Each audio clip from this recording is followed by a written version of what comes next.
والنازعات غرقا والناشطات نشطا والسابحات سبحا فالسابقات سبقا فالمدبرات أمرا يوم ترجف الراجفة تتبعها الرادفة قلوب يومئذ واجفة أبصارها خاشعة يقولون أئنا لمردودون في الحافرة أئذا كنا عظاما نخرة قالوا تلك إذا كرة خاسرة فإنما هي زجرة واحدة فإذا هم بالساهرة هل أتاك حديث موسى إذ ناداه ربه بالواد المقدس طوى اذهب إلى فرعون إنه طغى فقل هل لك إلى أن تزكى وأهديك إلى ربك فتخشى فأراه الآية الكبرى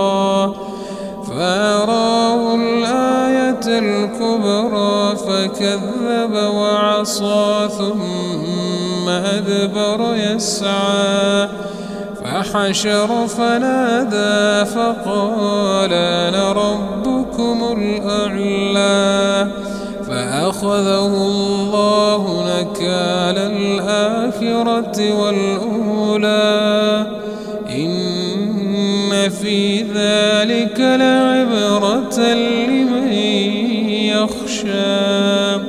أأنتم أشد خلقا أم السماء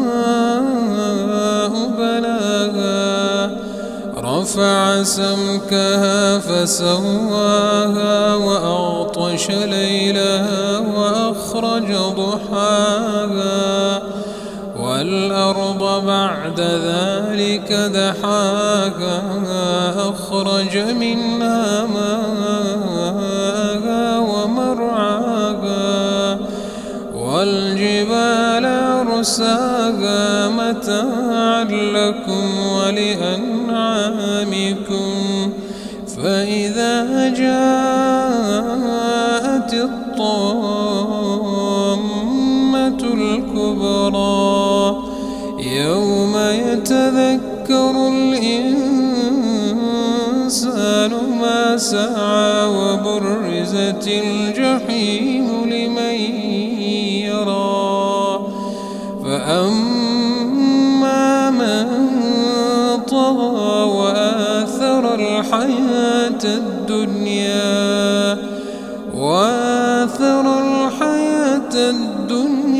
فإن الجحيم هي المأوى وأما من خاف مقام ربه ونهى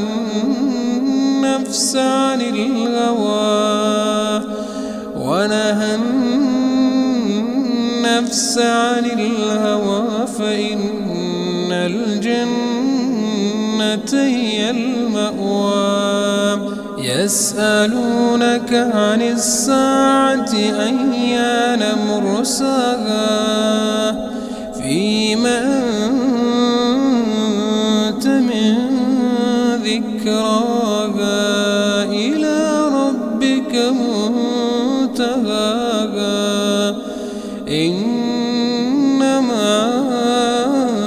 أنت منذر من يخشاها كأنهم يوم يرونها لم يلبثوا إلا عشية أو